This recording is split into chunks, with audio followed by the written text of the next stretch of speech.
morning, I'd like to talk about the thermophilicity of early life inferred based on the thermal stability of the reconstructed ancient proteins. Okay. I'd like to start from the acknowledgement. I thank all of the collaborators, and I also thank for the financial support. And I would like to note 3 students came with me to join this conference, and they are displaying the poster. So if you have time, please visit the posters too. So this is a well-known species tree, illustrating how modern life evolved from the ancestor. This tree was constructed by us in 1990 by comparing the sequence of ribosomal RNA. According to this tree,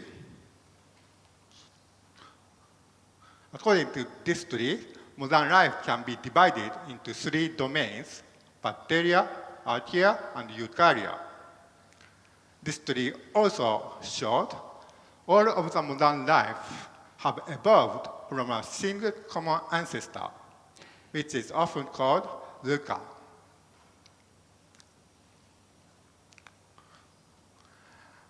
Of course, you know well, the modern life live in a variety of environments. For example, hyperthermophiles live at very high temperatures, let's say more than 80 degrees Celsius. And thermophiles live at high temperatures. Mesophiles live at moderate temperature, like us. And cyclophiles live at low temperatures. So the question is, what was the environmental temperature of ancient life? Again, this is a tree of life, and in this case, origin of life here, and here is the last common ancestor, and range shown in red for hyperthermophiles.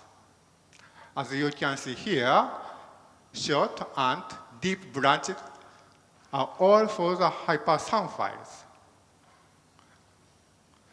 So the researchers first thought the earliest life was born at a high temperature environment, such as deep sea hydrothermal vent.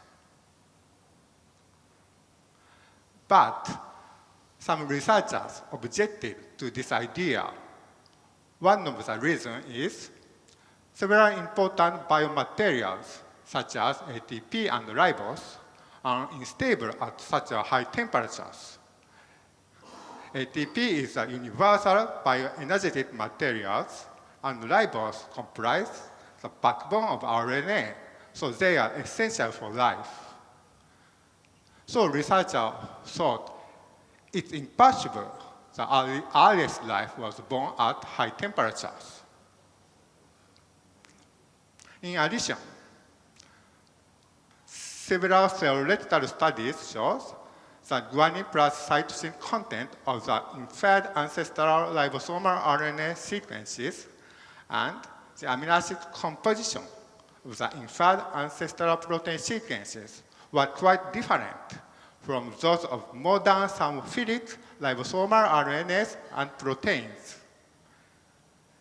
This also supports the non-thermophilic ancestry of life. Under that situation, we began to address this issue by a new way. That is, reverse protein design to go back to the past. It means we reconstructed ancestral proteins by comparing a huge number of modern homologous protein sequences. The first step of the reconstruction is the computational analysis of modern homologous protein sequences. So what is the homologous proteins? homologous proteins, the proteins evolved from a single common ancestor together with the evolution of the species. And usually, they share the same function, but they have different physicochemical properties because the properties have been adapted to the environment of their host organisms. And sequence similarity between a pair of homologous proteins are typically ranging from 30 to 80%. Here, I would like to remind you that genetic information in the DNA is inherited in its descendants. And DNA encodes the amino acid sequence of the proteins because protein is a polymer of amino acids. So the amino acid sequence of protein is also inherited indirectly to its descendants. Therefore, information about the ancestral proteins must be embedded in the modern protein sequence. So ancestral protein sequence can be inferred by comparing modern homologous sequences. The key steps to infer an ancestral sequence is construction of multiple sequence alignment and phylogenetic tree. This is a very, very simplified example. And aligning only 6 homologous amino acid sequences.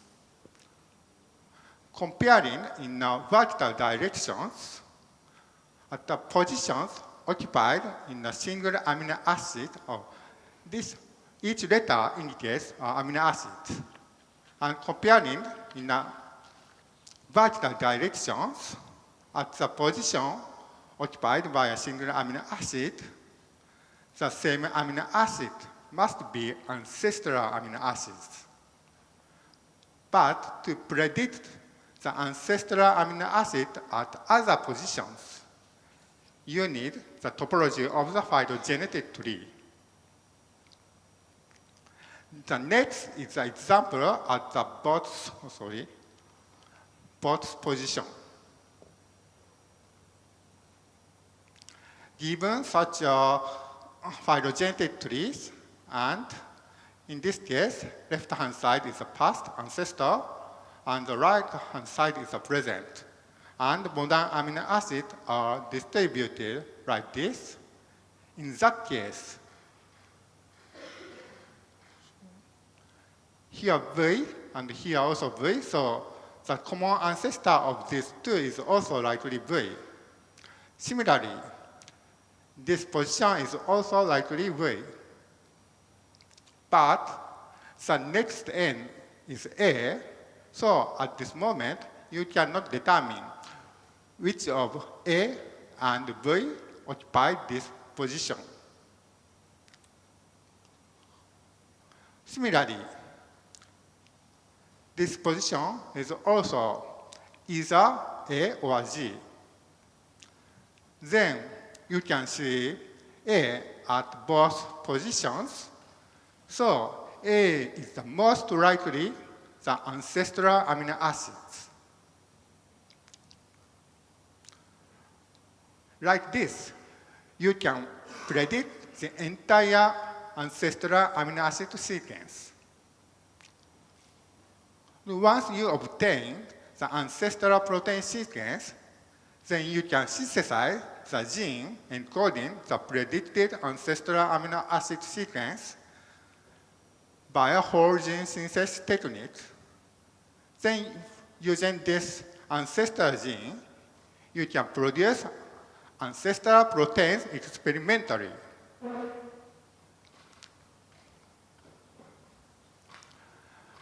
This is also a tree of life, but this tree was constructed by my collaborators. In this case, here is the origin of life, And here is the last common ancestor, and it first separated into bacteria and archaea, and eukarya appeared among bacteria, archaea. Using the experimental reconstruction technique that I mentioned, we reconstructed ancestral nucleoside diphosphate kinases. Hereafter, I abbreviate as NDKs, so please remember the name of NDKs, hosted by ancient organisms such as bacterial common ancestor, archaeal common ancestor, and the last universal common ancestor.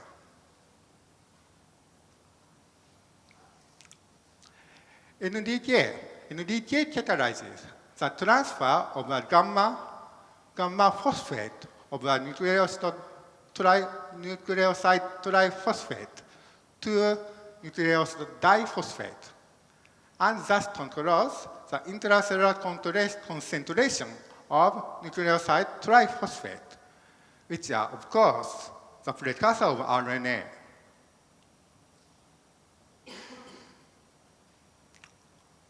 NDK is suitable for that study because the denaturation temperature of the NDK correlates very well with the optimal environmental temperature of its host organisms. So thermal stability of NDK can work as a molecular thermometer. But we know we cannot determine the definitely true ancestral amino acid sequence because several factors influence inferred ancestral sequences. Such factors include the topology of phylogenetic tree, dataset of existing modern homologous sequences, and amino acid substitution model. So we first constructed two trees. First tree is unconstrained tree. The left-hand side is an unconstrained tree, but in this tree, some archaeal sequences are found among bacterial sequences. This is not the case for species tree. So we also constructed second trees with constraint that archaea and bacteria form separated monophyletic groups. Because the likelihood of both trees are quite similar. So we inferred ancestral sequences using both trees. So we reconstructed archaeal ancestral NDKs named ART3 and ART4, and bacterial ancestral NDKs, BAT3 and BAT4. This shows the result of thermal denaturation experiment. In this graph, y-axis, for y-axis, 0 means that all of the protein molecules in native states. Native states means they are all active. And 1.0 means proteins were completely denatured, inactive. And left graph shows archaeal ancestor showed the thermal stability much higher than the thermal stability of native modern hyperthermophilic NDKs. Similarly, right graph shows bacterial ancestral NDKs also more thermostable compared to the modern thermophilic bacterial NDKs. And their unfolding denaturation temperature is close to or higher than 100 degrees Celsius. So they are extremely thermostable. But important question is the reliability of the inferred ancestral amino acids and the observed phenotype. Phenotype means the high thermal stabilities. This shows the probabilities, or in other words, reliabilities of the inferred ancestral amino acids. Amino acid letters highlighted in red or pink are highly reliable, but letters highlighted in white, blue, cyan, and green is less reliable. So, most of the ancestral residues are highly reliable, but the correctness of some inferred residues is weakly supported, and such residues may not represent the true ancestral residues. So, we examine the effect of inclusion of incorrect residues into the reconstructed NDK. For this purpose, the weakly supported residues whose posterior probability is less than 0.8 were replaced by the second best ancestral residues to produce ART3 set, ART4 set, BAT3 set, and BAT4 set.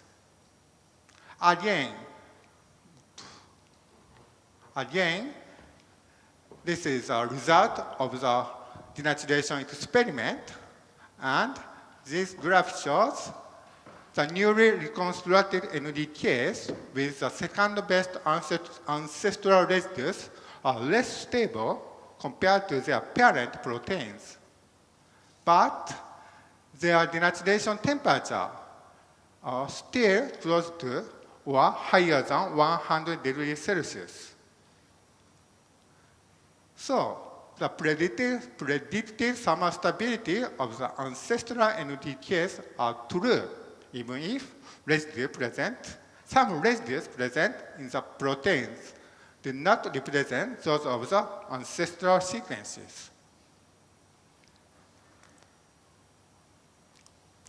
We also constructed ribosomal RNA tree because aforementioned trees is a little bit different from the well-known species tree. And ribosomal tree is the best referred to as the species tree.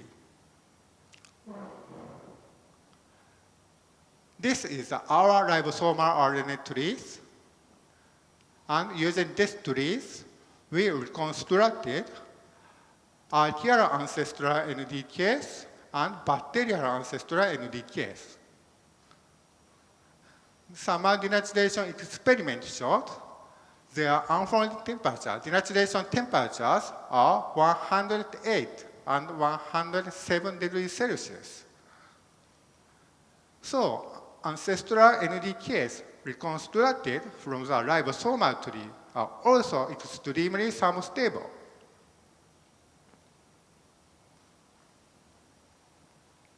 Then move on to the data set of modern homologous sequences. In aforementioned studies, we always use the data set including hyperthermophilic sequences. But we also constructed another data set that didn't include any hyperthermophilic sequences because our conclusion was sometimes criticized as follows. The high stabilities of the reconstructed NDKs simply reflect the fact that hyperthermophilic sequences locate at the basal position of the tree used to infer the ancestral sequences. It means we merely reconstructed the NDK sequences that are similar to hyperthermophilic sequences. In fact, Gaucher's group reconstructed bacterial ancestral elongation factor TU. This is also proteins. And the reconstructed proteins are thermostable. They insisted the bacterial ancestor was thermophilic. And in their trees, hyperthermophilic sequences are found near the roots of the trees. In contrast, Philip asserted the bacterial ancestor was rather mesophilic because in his tree, hyperthermophilic sequences are located here and not hyperthermophiles, but mesophiles, located near the bacterial ancestor. It means the location of hyperthermophilic sequences in a tree is crucial for the conclusion.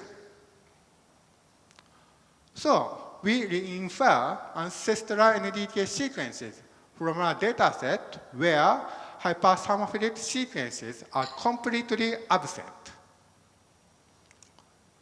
So, from the original dataset, including hyperthermophilic sequences, we excluded all of the 15 hyperthermophilic sequences and then re-inferred ancestral sequences. This shows the result of thermal denaturation experiment. And these three newly reconstructed proteins show the denaturation temperatures of 106, 111, and 115 degrees Celsius. So, even we use the data set without hyperthermophilic sequences, the reconstructed NDKs are also extremely thermostable. Then move on to the amino acid substitution model. In aforementioned studies, we used homogeneous substitution model. This model used approximation of constant global amino acid composition in proteins over evolution. Of course, it is not the case of true evolution. In contrast, non-homogeneous model relaxes this constraint and allows different global amino acid compositions in different times and lineages of the trees. So we also re-inferred ancestral NDK sequences using the non-homogeneous evolution substitution model. In this case, also we constructed two trees. First one is unconstrained tree, and second one is constrained tree. And from both trees, we reconstructed two archaeal ancestral NDKs, ARC3NH and ARC4NH, and two bacterial ancestral NDKs, and last, universal common ancestors NDKs. This shows the result of thermal denaturation experiment of ancestral NDKs reconstructed by a non-homogeneous substitution model. As shown here, all of the reconstructed NDK shows the unfolding denaturation temperatures of close to or even much higher than 100 degrees Celsius. So, even when we inferred the ancestral NDK sequence using the non-homogeneous substitution model, the reconstructed proteins are also extremely thermostable. This table summarizes the reconstructed NDKs and their thermal denaturation temperatures. In total, we reconstructed 20 ancestral NDKs. And remarkably, all of them showed the unfolding denaturation temperatures of close to or even much higher than 100 degrees Celsius.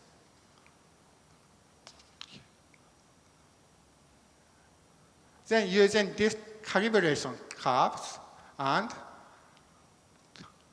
lowest and highest denaturation temperature among the reconstructed proteins, we estimate the environmental temperature of ancient life. So we estimate the bacterial common ancestor lived at between 80 and 94 degrees Celsius. Archaeal ancestor lived between 90 and 97 degrees Celsius. And last universal common ancestor lived between 19 and 99 degrees Celsius. This shows the catalytic activity of the reconstructed NDKs as a function of temperature. As shown here, all of the reconstructed decay shows the maximum activity at 190 degrees Celsius. And only the modern days mesophilic NDKs, shown in gray, shows the highest activity at 60 degrees Celsius. So this high optimum temperature for the catalytic activity also supports the thermophilicity of ancient life. So using our remaining time, I would like to discuss about my result. Our result clearly shows the last universal common ancestor lived at very high temperatures. But you have to keep in mind that our results say nothing about the organism before the last common ancestor. So one possibility is the earliest life was born at high temperatures, and until the last common ancestors, organisms are always thermophilic. But another scenario is also possible. It means the earliest life was born at lower temperatures, and at the age of the last common ancestor, organisms lived at various temperatures, similar to the present day. But due to some reasons, such as meteorite impact, environmental temperature suddenly increased, and only the thermophilic ancestor survived. And all of the modern life is a descendant of the survived ancestor. Our result is also compatible to these scenarios. Okay, finally, I would like to conclude that we provided the experimental and robust evidences for the thermophilicity of ancient life. It means the common ancestors of both archaea and bacteria, and also universal common ancestor like very high temperatures. That's all. Thank you for attention.